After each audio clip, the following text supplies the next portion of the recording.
I will hand over the mic to our participants in the discussion. Maybe we can all each take 1 minute to give a brief bio and then get started.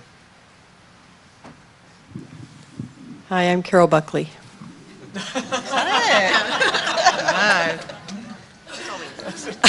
I'm Sarah Blaine. I'm from Mahouts Elephant Foundation, UK registered charity, and we're dedicated to improving welfare for captive Asian working elephants. And I'm talking later, so you can hear more about it then. Hi, I'm Richie Chiger. I'm a school teacher. I'm retired now. I taught for a long time in New York City and then upstate New York, where I developed a curriculum on endangered species with a main emphasis on elephants because I love elephants. And I put the learning about elephants, what's happening to them, through every aspect of the curriculum.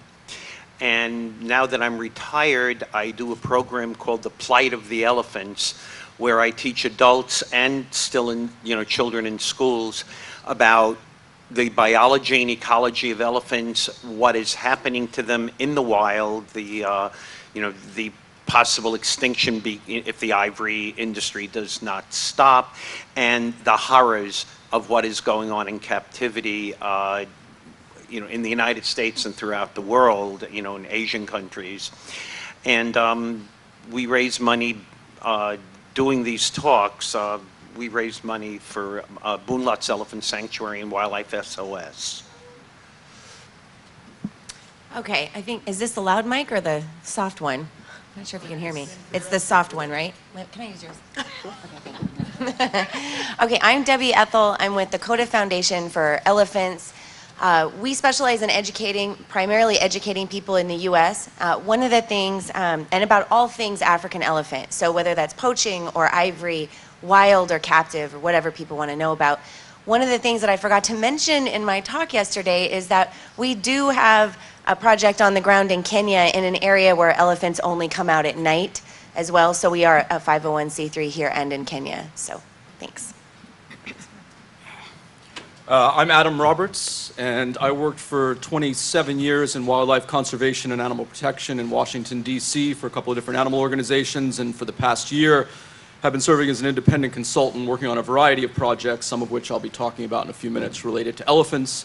And as Lisa kindly pointed out to me on a Saturday morning in front of everyone, was one of the people involved in the failed effort to keep the Swaziland elephants out of zoos in the country, but we learned a hell of a lot from that experience that's driving us forward in the way that we do things globally, and hopefully we can share some of those experiences in the next hour.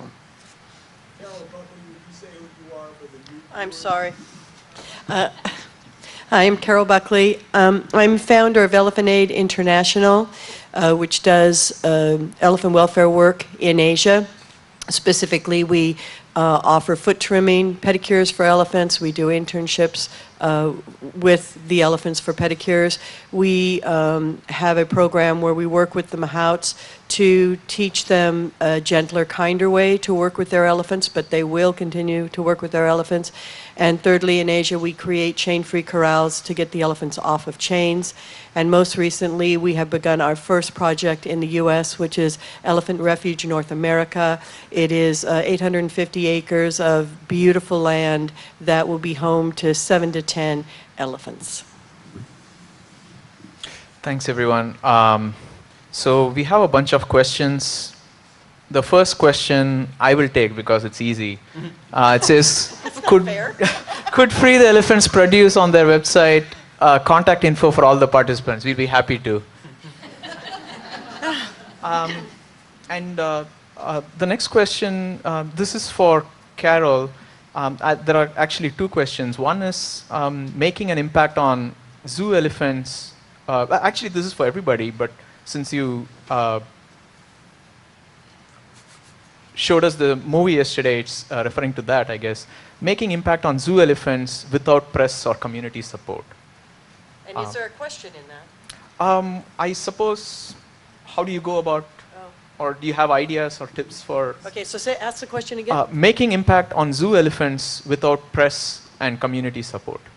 Or How do you do that? Well, I don't think anyone would try to do that without at least community support, because the community many times is a real challenge and barrier, because the community many times feels that the elephant is theirs and that they know best, and that that elephant would rather be in the familiar surroundings where it's been alone for decades.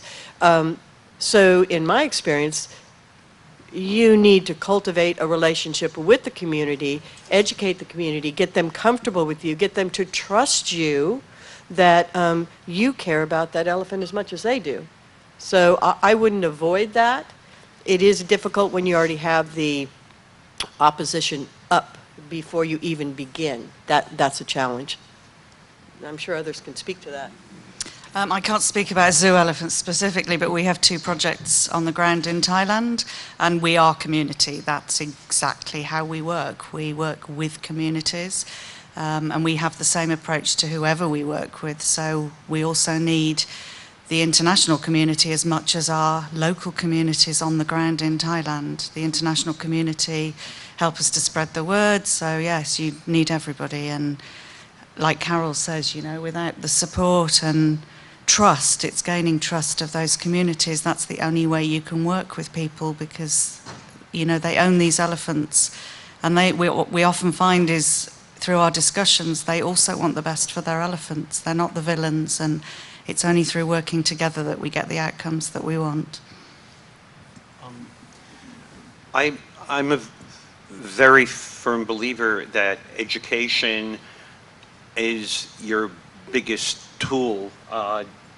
People have no idea about what goes on in zoos. People have no idea about what goes on in, I'll call it the elephant community. In other words, what is happening within 2 captive elephants. I mean, the things we saw, the things we all know about, the cruelty.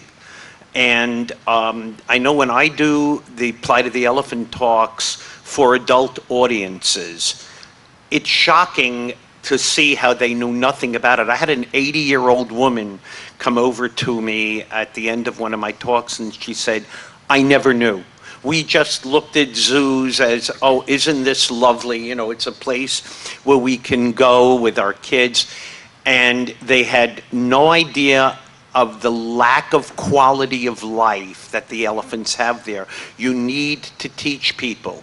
You know, it's great for kids in schools, and because their awareness just rises to the sky. I mean, I had one very, very cute experience. I had done a group of 2nd and 3rd graders, and again, I tone it down. I'm not going to give kids nightmares, but I do let them know how important it is for them to be aware of what they're doing, never ride elephants, you know, all the things that we know about. And about a week later, 2 weeks later, I was standing on a line at the movie, and I hear a kid scream, "Elephant!" and point to me, and it was a little girl with her father, and he said, "You must be the one who came to the school and talked." He said, "All I'm hearing about for the last 2 weeks is we have to help elephants. We have to help elephants. We can't hurt elephants. You know, we can't ride elephants. We have to, you know, everything about them." And with adults, it's totally eye-opening. They really don't know, but if you teach them, and they go to the zoo, and they go to, let's say, the zoo administration, and they say, this is wrong. It's wrong to keep them like that. You know, you get people really working for the elephants, you know, rather than being placated by the fact that this is how it is. I can't speak to the captive elephant industry, but I can speak to one thing that we come up against all the time when we're in Kenya, which is, and a lot of people I don't think really understand this, that in where we go in Kenya, people there don't see elephants any more than we see elephants here. And that's kind of a shocking thing, because elephants are kept inside these huge preserves. And it costs an average of 3 months' salary, average Kenyan salary, to go into one of these preserves.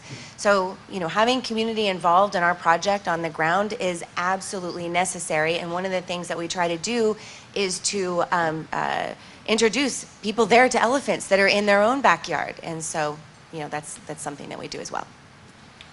Yeah, I guess I would just add to all of that, which I agree with, the idea of taking a long-term view of the work, especially on zoos, which have been so entrenched in our society for so many years. You know, last Sunday I took my family to see Cirque du Soleil, and last Sunday in no town in America did anyone go to see Ringling Brothers Circus. So when we take,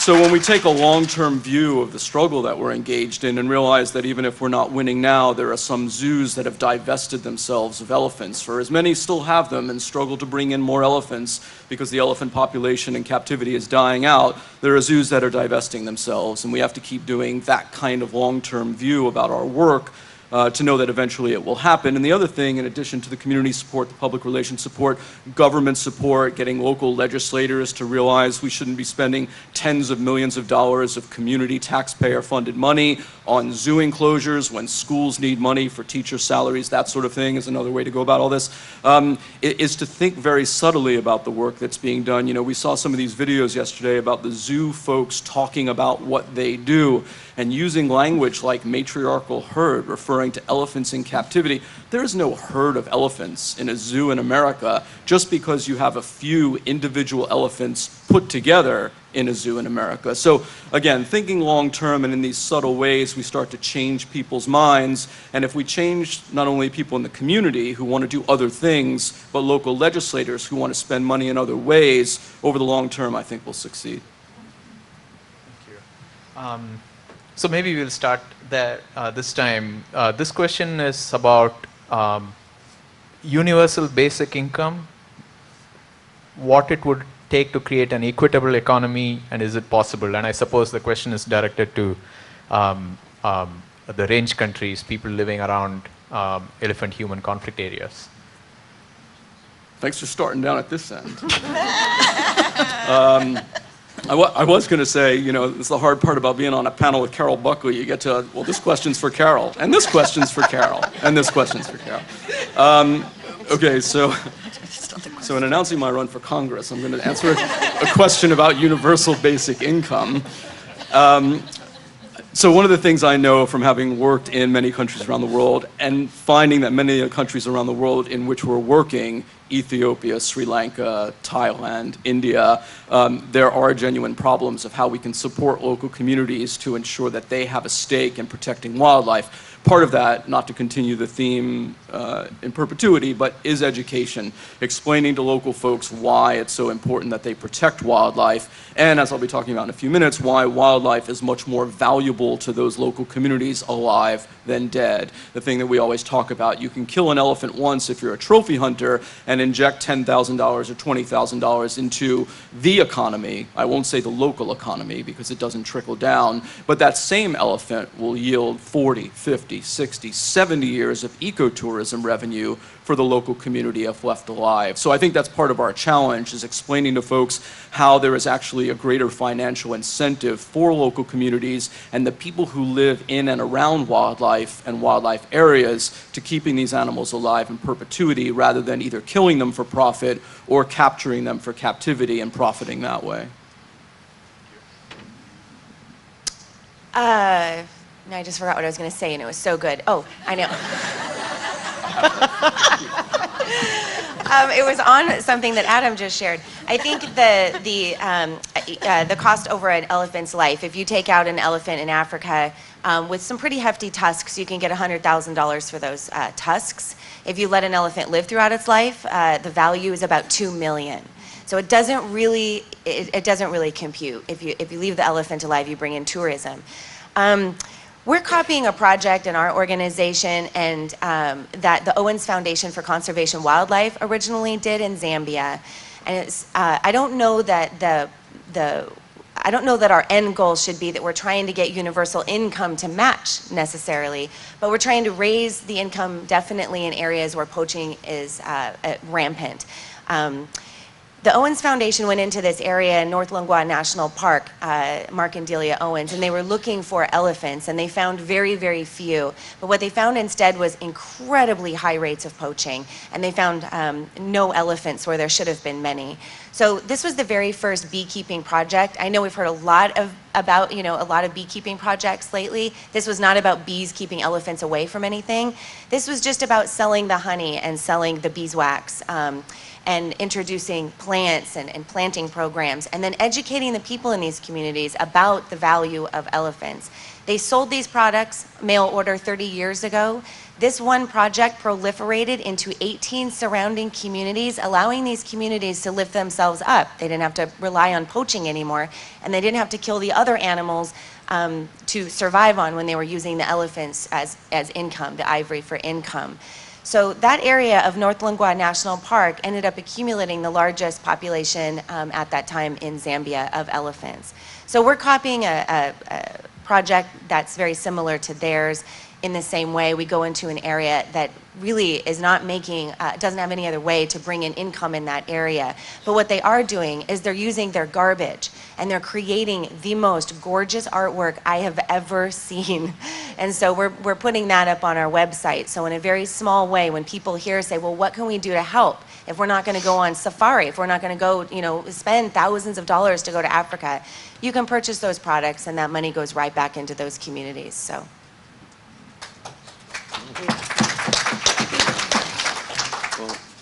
Well, my forte is not, financial, but I do believe that ecotourism is a way of taking formerly, people who poached elephants or any other kinds of animals and giving them another way to make money. I know they've done it in South America.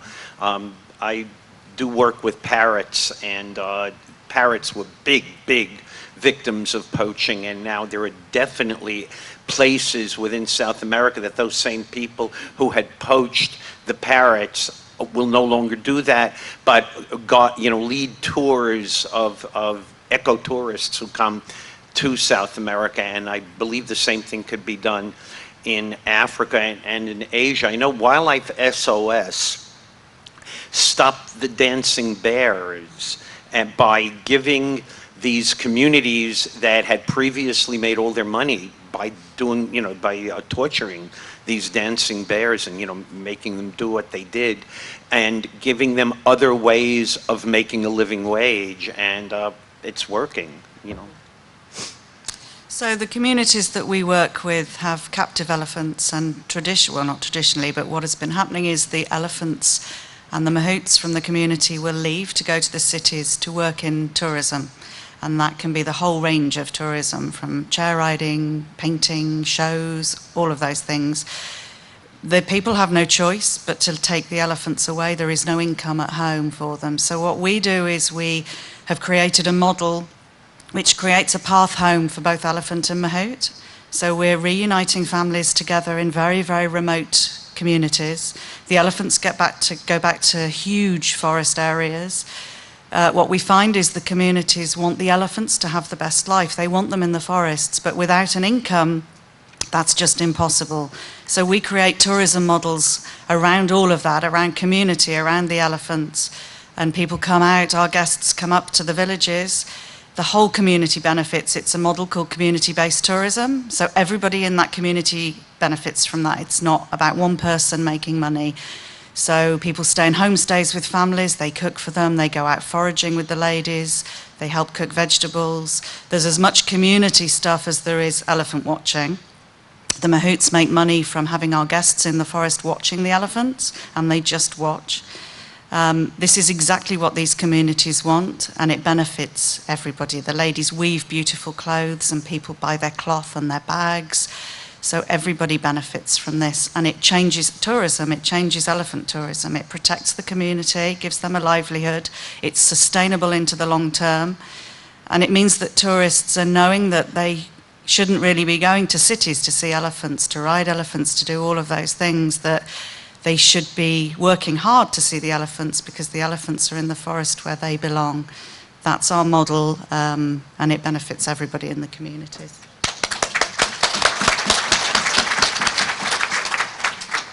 I love the model, and it works. My experience in Nepal is community-based, but it's a little bit different in that the community is a tourist destination, and so the people who benefit are all the shopkeepers and the guides and the hotel owners and the restaurant owners. In theory, that's the community, and they are all benefiting. The challenge for us is that the elephants being used for elephant rides is the vehicle that creates the revenue that benefits the whole community. So what we're doing, many people are doing, not just Elephant Aid. There are many people in this area trying to come up with alternatives, such as Sarah has, so that these elephant owners can continue to make the revenue that they want. The restaurant owners can have restaurants. The hotels will be full. The guides will have tourists to take on tours. Do all of that, but utilize the elephants in a different way. And of course, it is hard for the owners to envision this idea of elephants wandering around free in an large enclosed forest area, and that people will actually pay for it. So they can't envision that.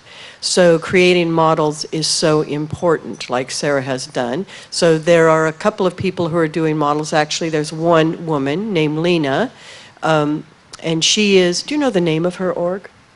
Association MOE. Yeah. Oh, Association MOE. And she actually rented, lifetime renting of one elephant named Lucky to retire her from working, doing elephant rides.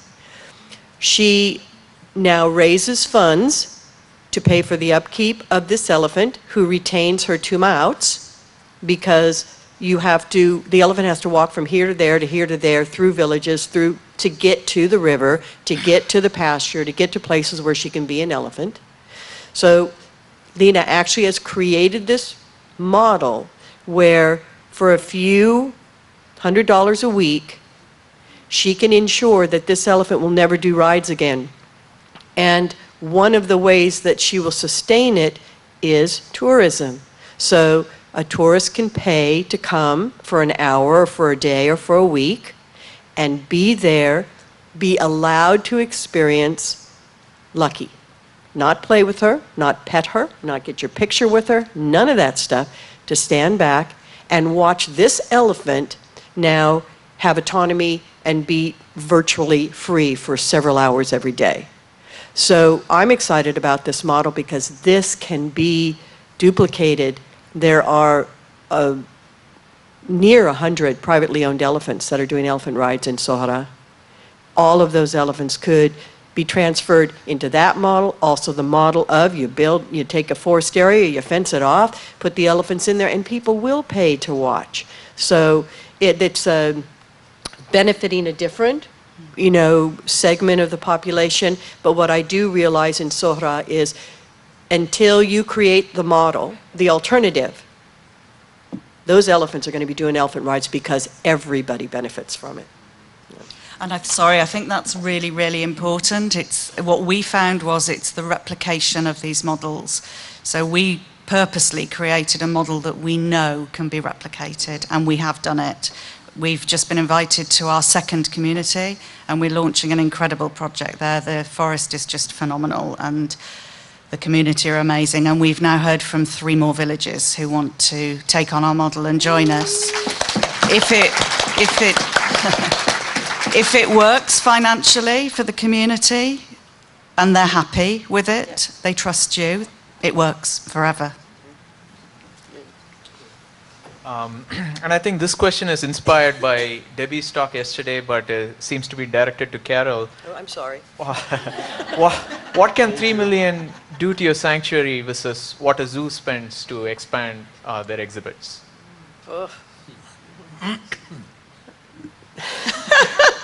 You know, yes, it takes money to build and sustain a sanctuary, but nothing compared to a zoo, because the zoo's primary priority is the public.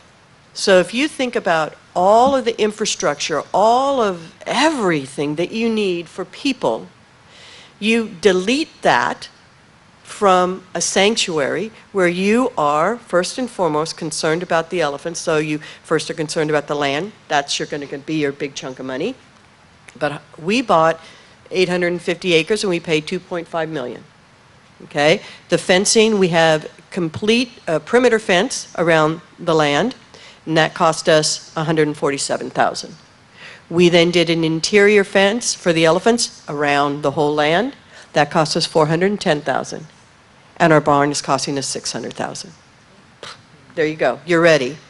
And then you, of course, have staff, and then, you know, feeding and caring for the animals, the sustainability of that is minimal if you don't have all of the infrastructure and staffing that you would need to have people as well. Anybody else have anything to add in their experience about captive versus?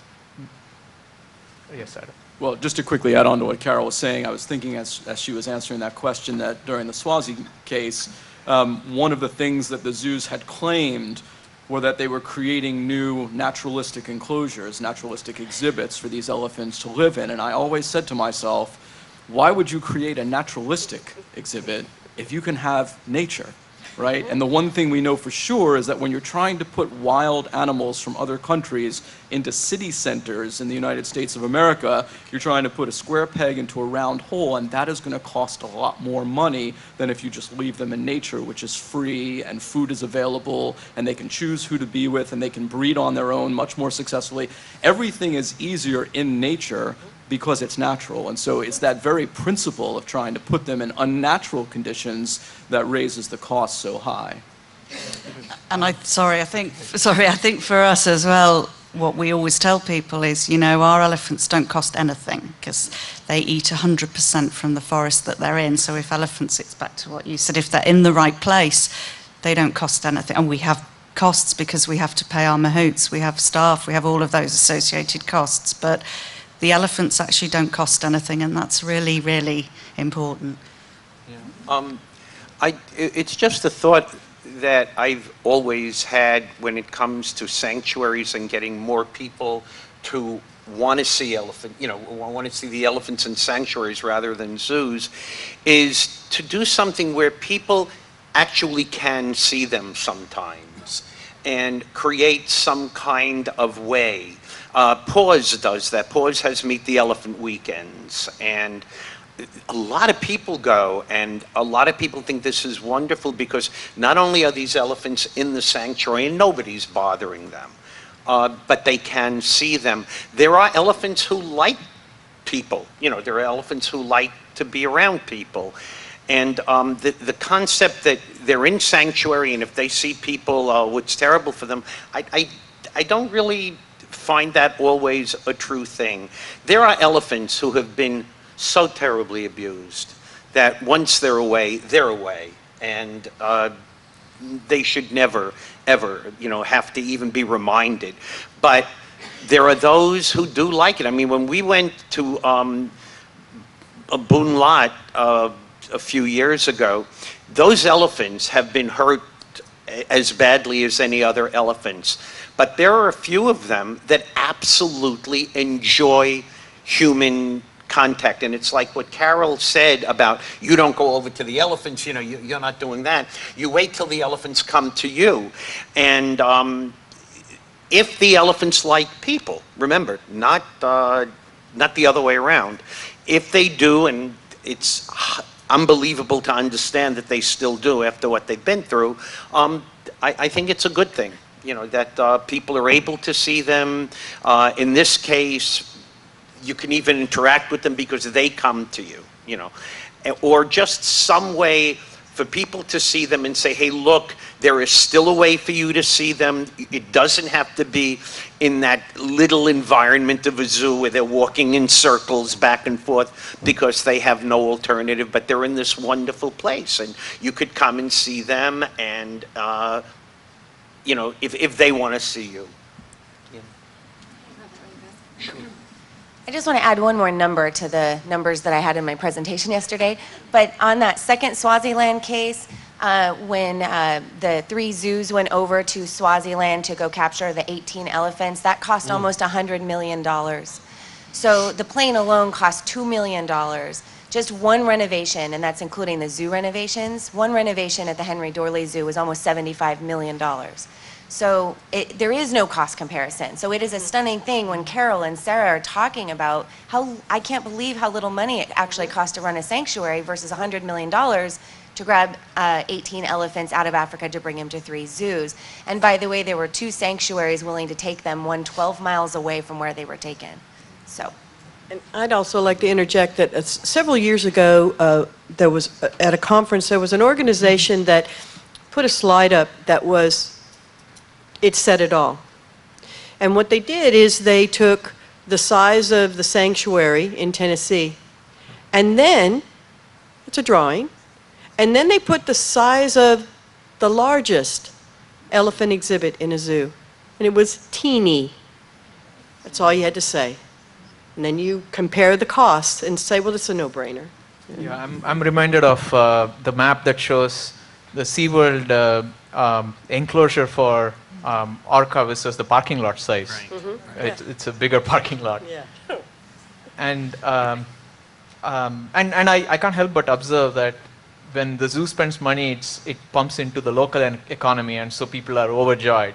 But when the sanctuaries are run cheap elsewhere, somehow that is seen as, I mean, it's no surprise in a capitalist society. Well, and I also, of course, want to add this. I remember when we were building our second barn, we were so proud of it. It was a 6-stall barn. It was 120 feet long. It had it had office space. It had upstairs. It had we were so proud of it. And the thing I was most proud about is that we built this state-of-the-art, they call it, elephant barn for $450,000. And I was like, wow, this is so great. And I went to a conference that had zoo people on it, and when I realized what was happening is when I said the building cost $450,000, they thought we built a shack. You know, in their mind, $450,000 doesn't buy anything. So I learned to stop saying how much that barn costs and instead talk in square foot and like that. But there's such a wide gap between the worlds. Yeah. Thank you. And I'll start with Adam again this time because he mentioned the circus. So this question is about schools distribute free circus tickets to their children in the classroom, and circus attendance soars in these communities. What can everyone in this room do to get this stopped? So, being a parent, as well as an animal advocate, I think it's really partly our responsibility to try and focus on how we can change the dynamic in schools. And I remember that happened to my daughter when she was in elementary school, where, you know, they would have folders come home and there would be free circus tickets. And what that said to me at an intellectual and programmatic level as an advocate was the circuses are failing. Right? They're trying to beg people to come to the schools. It's like Norwegian whale meat industry trying to give schools in Norway whale meat to get the kids hooked on it, and they didn't want to eat it. So I think overall, that was the first indicator that the circuses were starting to die, animal-based circuses for me, was that they were giving out these free tickets. But as a parent, I also felt a sense of responsibility to then explain to the school why, A, that was inappropriate, B, there should be alternatives, and quite frankly, you know, my daughter being an animal advocate on her own, as Matt discussed with his daughter yesterday, you know, she didn't go to the circus, of course, and she wouldn't go on the zoo field trips, and she would do an alternative exercise and share that with the school, and little by little had her friends come on the alternative experience rather than the one mandated by the school or encouraged by the school. if it was a zoo or a circus. And so I just think that's really a grassroots effort, as far as I'm concerned, to try and make that change from within the schools themselves and offer alternatives. Because without an alternative, it's very hard to make the argument that they shouldn't do something. Okay, we got those tickets, you know, and I like I said, I taught for 34 years.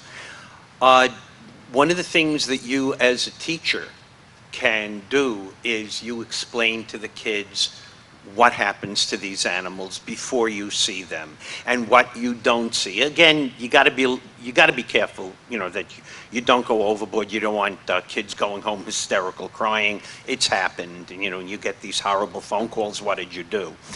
But you need. Well, it's true. You know, you need, as an educator, to let children know. Of course, the kids in my class knew. The kids by the guy next door who didn't care didn't know. So when my kids talked to their kids and their kids would come to me, "Oh, Mr. Chiger, is it really true?" You know, and yes, it's really true. Or what you said, Adam, as a parent, the parents going to the administration. And unfortunately, I'm going to tell you something you probably all know, the parents with clout, the parents who have political contacts, the parents who have money in the communities. If you can reach them and they call the administration and saying, "Hey, we don't want to teach kids about cruelty," that's how you get that kind of change. Because sure, the circus can give the tickets, but if the tickets aren't being used, you know, they're worth nothing. Yeah. I just want to make a comment. A few months ago, we had Shriner tickets put in my kids' folders at the elementary school, and of course, I was like, oh, no. So a friend and I called, and we spoke directly to the principal, and she apologized profusely. She's like, "Oh, I don't even know how these got out," and so that was. She knew.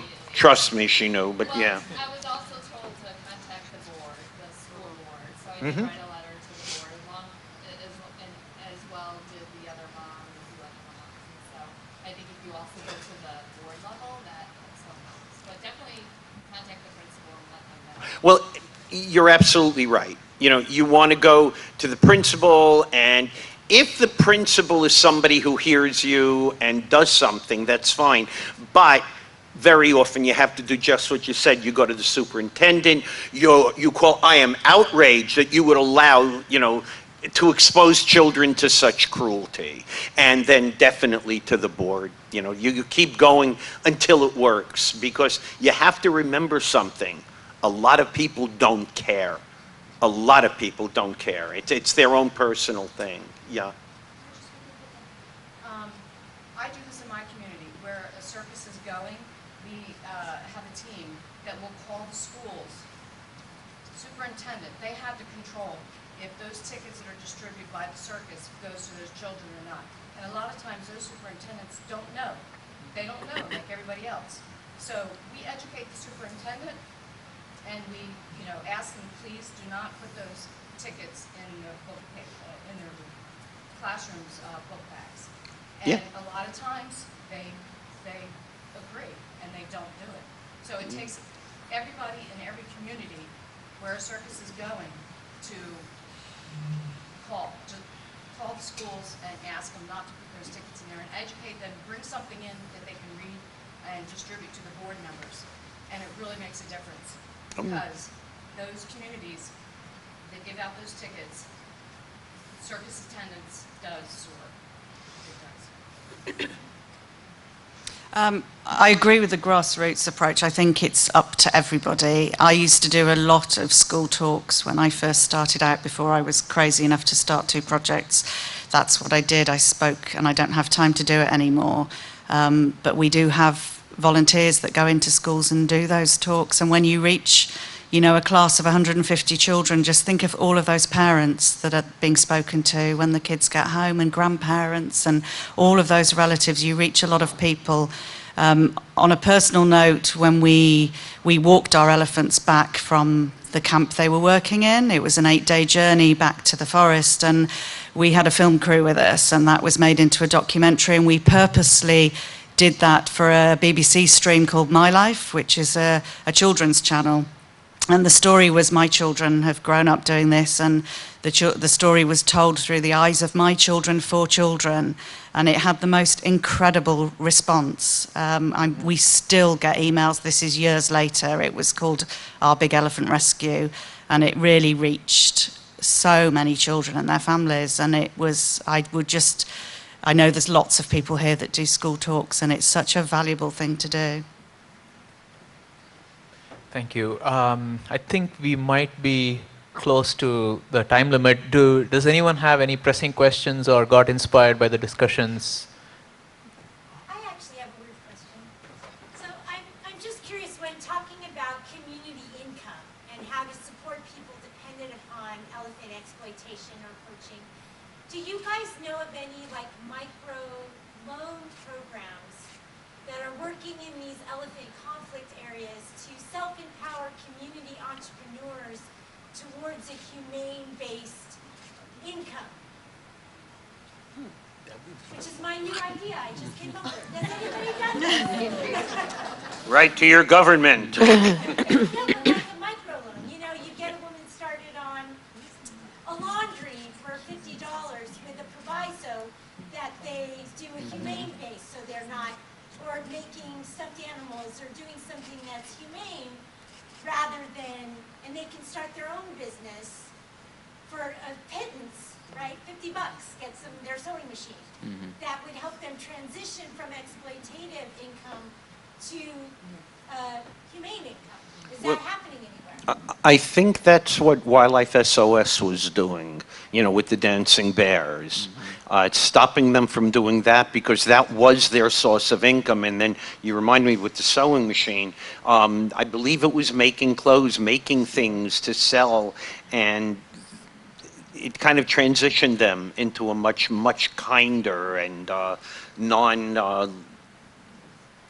was going to say lethal, and it is lethal because, you know, the bears died, you know, type of life, yeah. I know that they have done in Kenya microloans to women to do art or do anything what they can sell. I'm not sure if it's focused on animals, but they have given microloans. So they have done market outreach too. Yeah. You can find out there's an organization called Globe Giving. They have a lot of information on that. And That is so- Globe Giving? Global Giving, for those who didn't hear. And in Nepal, there is such a program. Actually, the local women started it themselves. So what they did is they each, like 50 women, put in $5. That's a huge amount of money for them. And they put it in the bank. And then when one of the women needed a sewing machine, needed her sewing machine fixed, needed sewing machine needles, needed more fabric, she then takes a loan from the collective woman's money. She takes a loan, she has a long time to pay it back, but what is happening now is they are now creating items that they can sell, and they have the influence of us, tourists, or us that are coming there and working, with our influence, because we buy the stuff from them. And so when we see, oh, they're using a strip of leather on something to sew something, we explain why, okay, you don't want to use that. All right, you want to use this other fabric or this other material, and it's cheaper, and this is why you don't want to use that. So in the 7-8 years that I've been going there, there's a woman named Santi, and she's amazing. And she now creates the most beautiful purses, hats. She knits. She makes all kinds of things, and she is quite conscious, and she shares it with the other women of what fabric or what materials you use and what you don't use. So that is an example of something they did on their own, and it's been quite successful because the women actually pay back the loans, you know, which is the key. So. Thank you so much for your question, Tira. But I wanted to build on what Elke was just talking about, which was global, was it global giving? Global giving. It was global giving because someone was asking that question in Kenya. There are lots of microloan programs. That is actually part of our long-term strategy, is to be able to do that too, so people can choose a project that they would like to fund for the real money that it costs to fund that in Kenya, which is so different than the amount of money it costs to do something here. But it's all based on the Grameen Bank system, the Grameen Bank that started throughout Africa.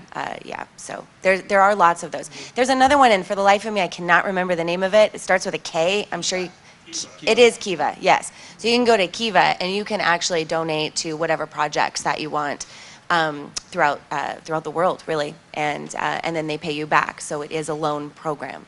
So.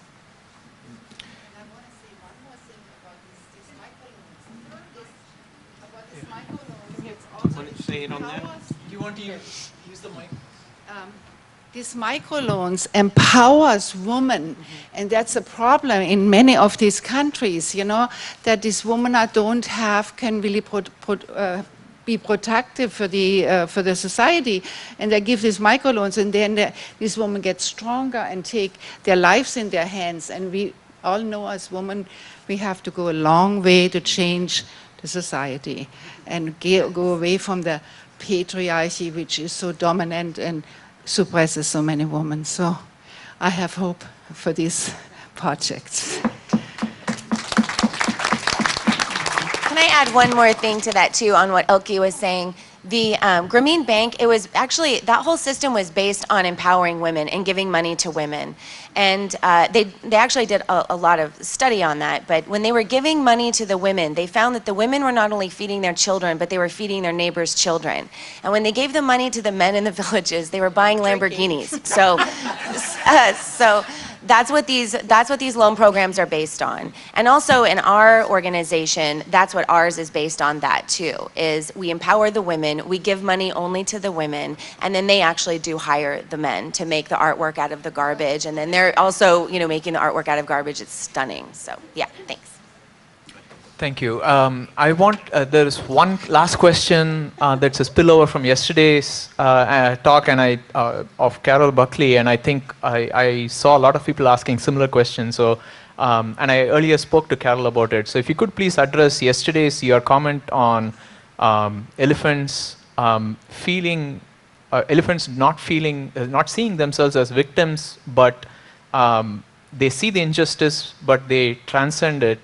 At a higher plane. So I think there were some issues with understanding that. So if you could please expound.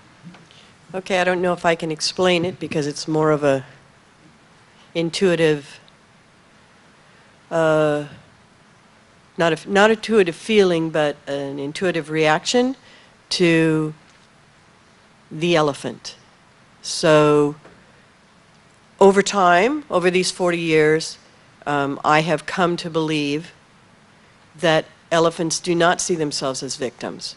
We see them as victims, and it hurts us desperately. And even that hurt that we experience affects them because they don't see themselves as victims. They recognize the situation as not optimal. I strongly feel that they do yearn for family and freedom, being nature, autonomy. But I have experienced that they live at a higher vibration. They came in at a higher vibration than us. So I believe the only reason that I've been blessed to experience it is I've spent so many years and hours and days and years with elephants that there's a commonality in them, and where I'm begrudging their life and thinking this is terrible, if I get out of my way and I feel them, they're like, yes, but let's move on. Okay, this is how it is, and if there's something to fix, let's fix it, but let's not wallow in it. So to me, it's that they're at a higher vibration. They came in at a higher vibration. In the back?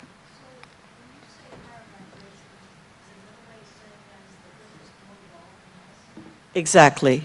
They are more evolved than us on every level. Yeah. I mean, if they weren't more evolved than us, they would, as a species, not survive captivity in the way that they're managed. If you look at a zoo, elephants are the only animal that is dominated, physically dominated, using weapons, right?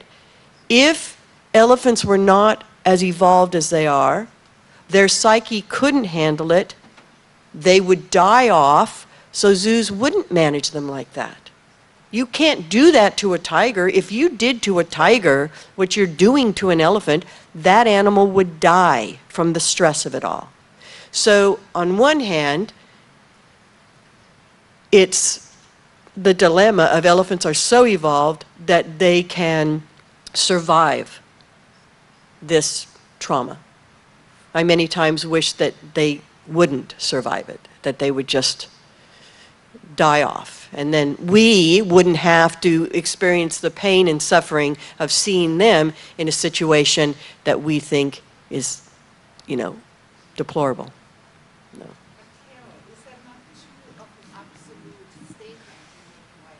Could be. Because we have victims in our human society, and some people that don't go there, they don't feel their victims. And I would say in the animal world, we can probably see something like this too. Absolutely. No, I'm not saying it's absolute that every elephant, because if you remember the code says for those individuals that cannot meet the challenge, they fight first, they suffer, and then they die. So it's not every individual, because in a species or in a collection of any beings, nobody's vibrating at exactly the same level. But it is those elephants that, lived to be 75 with a broken leg, went through circus, went through zoo, lived alone for 23 years, and she's still going strong. Shirley. Okay? Shirley. Yeah. Thank you. Yeah. I want to thank the panel. Thank you, Carol. Thank you, Sarah. Thank you, Richard. Thank you, Debbie. And thank you, Adam. Thank you.